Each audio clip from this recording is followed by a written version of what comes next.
Hello friends, welcome to my home kitchen. બ્રેકફાસ્ટની આ એક સ્પેશિયલ રેસીપી જે લંચ કે ડિનરમાં પણ બનાવી શકાય તેવી છે. કેટલીક જગ્યાએ નાસ્તાના સ્ટોલ, ઢાબા અને કેટલીક લારી પર પણ આ રેસીપી જોવા મળે છે અને લોકો તેને ખૂબ જ પસંદ કરતા હોય છે. આ એક સ્પેશિયલ પૂરી શાકની રેસીપી છે. પૂરી બટેકાનું શાક અને પૂરી ઘરે બધાએ બનાવતા જ હોય છે, પણ આ એક સ્પેશિયલ શાક છે. તેની સાથે મિની પૂરી બનાવવામાં આવે છે. મિની પૂરી દેખાવે તો એટ્રેક્ટિવ લાગે છે, સાથે સાથે ખાવાની પણ બહુ જ મજા આવે છે. ઢાબા સ્ટાઇલની આ રેસીપી તમે ક્યારેય ઘરે ટ્રાય ના કરી હોય તો આ વિડીયો ખરેખર જોવા જેવો છે. આ રીતે શાક અને પૂરી જો તમે ઘરે બનાવશો તો ઘરના બધા લોકોને જરૂરથી પસંદ પડશે. તો ચાલો શરૂ કરીએ આલુ સબ્જી અને મિની પૂરીની રેસીપી.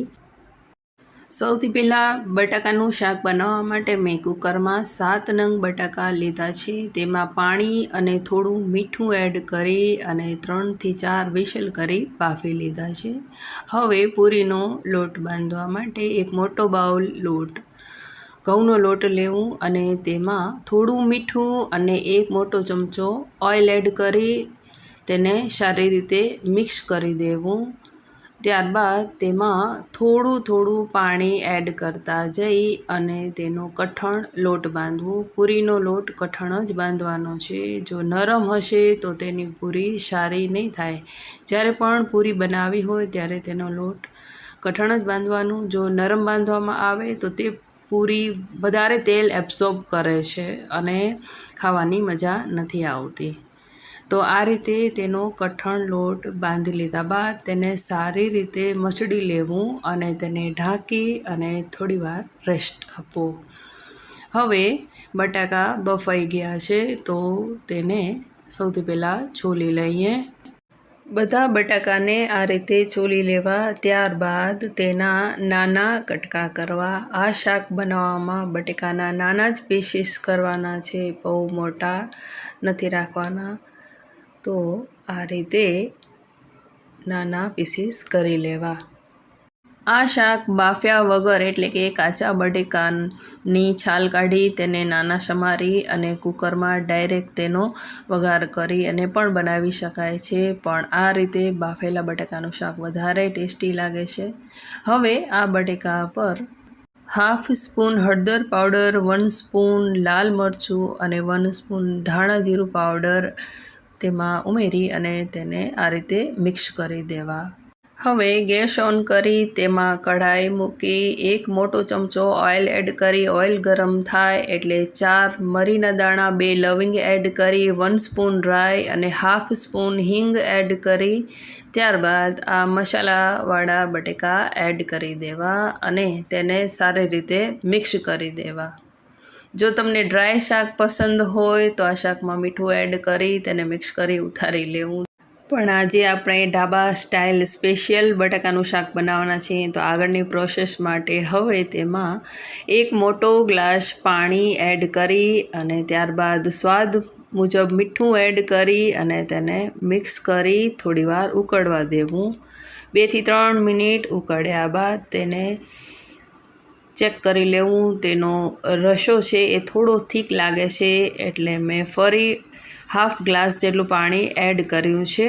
હવે તેમાં 1 મોટી ચમચી ગરમ મસાલો એડ કરી અને તેને મિક્સ કરી ફરી તેને 2 થી 3 મિનિટ સુધી ઉકળવા દેવું.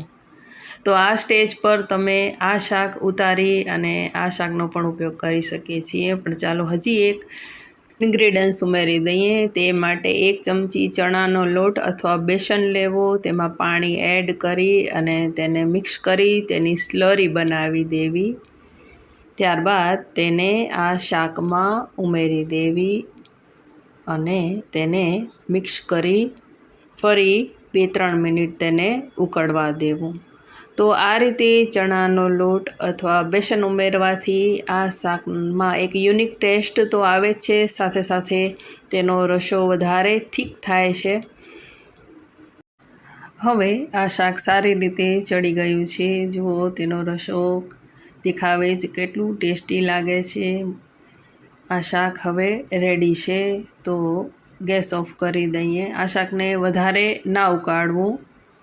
ચાલો હવે આ શાક સાથે અહીં કેટલીક જગ્યાએ આવી મિની પૂરી મળે છે, તો આજે મેં મિની પૂરી જ બનાવી છે. તે માટે સૌથી પહેલાં મોટો લોયો લેવો અને તેની એક મોટી રોટલી વણી લેવી. ત્યારબાદ તેને કોઈપણ ઢાંકણ અથવા નાની વાટકીથી આ રીતે નાની પૂરીનો શેપ આપી દેવો. ગેસ ઓન કરી અને તેલ મેં સાઈડમાં ચડવા મૂકી દીધું છે, તો તેલ પણ આવી ગયું છે. તો તેમાં હવે આ પૂરી તળી લઈએ.